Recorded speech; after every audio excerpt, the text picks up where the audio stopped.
મારો કહેવાનો અર્થ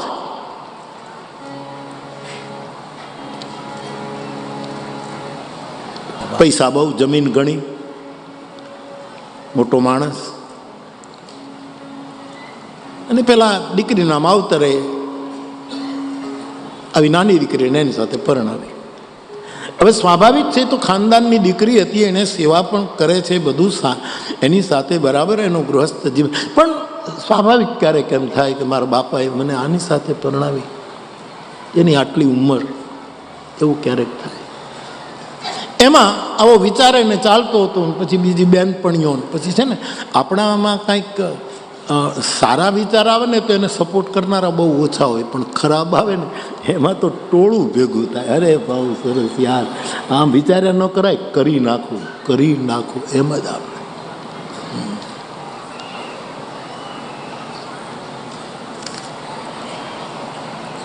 આગિયો તેજ પુંજ સૂરજને આજે એનો હરીફ સમજે છે. ક્યાં આગિયો, ક્યાં. અને આવું જ્યારે શરૂ થાય ને ત્યારે એના કાનમાં નાખનાર, અરે તું તો આગિયો તો તોડી નાખે એવું છે, સૂરજ ક્યાં પકડાય છે, કબજો માર, પણ તું તો અહીંયા તો આમ ટોળા ભેગા થઈ જાય. આ નીતિનભાઈનો શેર છે. સીધા સાદા શબ્દોમાં સરળ તરલ જાય છે આપણું સર્જન. કહું બે ત્રણ છે તારું પછી. આગિયો તેજ પુંજ સૂરજને આજે એનો હરીફ સમજે છે. ક્યાં સૂરજ, ક્યાં. એક શેર ઓર કહો.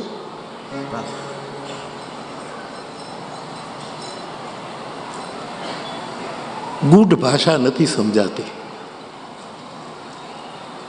સાધુ પુરુષનું મૌન નથી સમજાતું.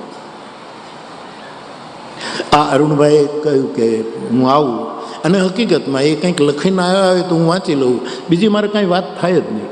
બે જ વસ્તુ, આવો અને આવજો, જય સિયારામ. લગભગ આ વિનોદ બાપા કહેતા, રઘુવીરભાઈ વિનોદ બાપા ભટ્ટ, એ બહુ કહેતા કે મારે ઘરે કોઈ ભણેલા ગણેલા આવે ને તો મારે તો બે જ શબ્દ બોલવાના હોય, આવો અને પછી આવજો. વચ્ચેનું એ જ બધું ભૂરી દે. મારે બીજું બોલવાનું, આવો વધારો અને પછી આવજો, પછી અડધો કલાક એ જ વચ્ચે બોલે. આવું વિનોદ બાપા વિનોદમાં કહેતા.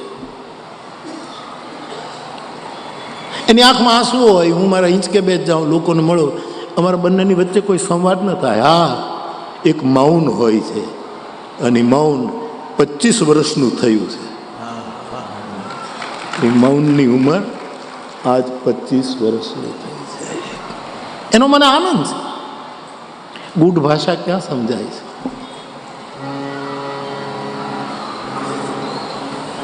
ગૂઢ ભાષા નથી સમજાતી. શબ્દો બિલકુલ સીધા સાદા જાય. પ્રણવ.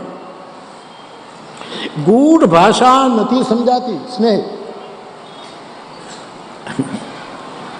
માણસો તો ખાલી ગાજવી જ સમજે છે. એને તો દેકારાન, પડકારાન, જય જયકાર ને જિંદાબાદ ને મુર્દાબાદ એ જ આમ. ગૂઢ ભાષા કોણ સમજે છે? મૌનને કોણ પારખે છે?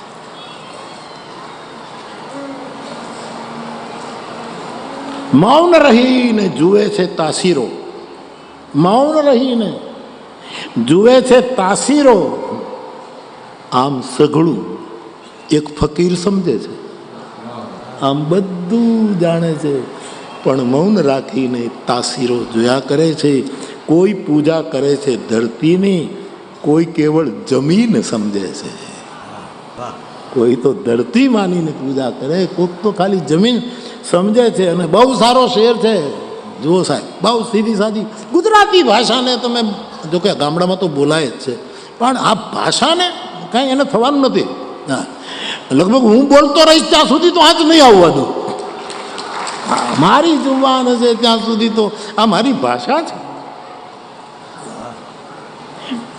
મારે ફાયદો શું થયો કે મને આમાં કેટલા હિન્દી ભાષીઓ આવ્યા છે, ઇંગ્લિશ ભાષીઓ બેઠા છે. એને હું પૂછું કે તમને ગુજરાતીની, એમાંય હું તો અહીંયા ઠેઠની ગુજરાતી બોલું કે જેમાં શુદ્ધ ગુજરાતી બોલનારને કદાચ હળ પણ નહીં હુજે. હકીકત છે, કારણ કે અમારા કાઠિયાવાડી જે શબ્દો છે એ ઘણી વખત એનું ગુજરાતી અમારે સમજાવવું પડે. એવું થાય. પણ હિન્દી ભાષીને બધા એમ કે બાબુ બીજાની ગુજરાતી નથી સમજાતી પણ તમારી ગુજરાતી સમજાય છે. આ ગુજરાતી ગંગધાર છે. ત્રણ લટ ખોલી મારા શંકરે, એમાંથી એક સંસ્કૃતની ધારા આવી, એક બીજી પ્રાદેશિક ભાષાઓની ગંગા વહી, અને એક આપણે ત્યાં આવી. સમજો, શેર સમજો.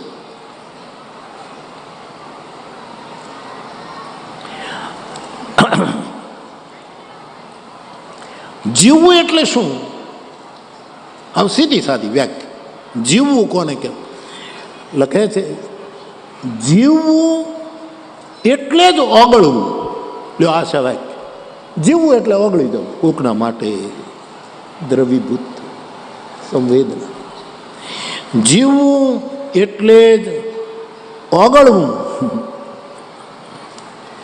આટલું સત્ય તો એક મીણ જાણે છે. મીણ, એક મીણબત્તીનું મીણ પણ સમજે છે કે જીવવું એટલે ઓગળી જવું. એમાં આવું ચાલે છે કે આ ગયો તેજ પુંજ સૂરજને આજેનો હરીફ સમજે. સારા વિચારો હોય ત્યારે સપોર્ટ ઓછો મળે છે. ઘણાને સત્ય સમજાય છે પણ સ્વીકારાતું નથી અને સહન પણ થતું નથી. આ બે પ્રોબ્લેમ છે. સ્વીકારવાની ક્રાઇસિસ અને સહન ન થઈ શકે.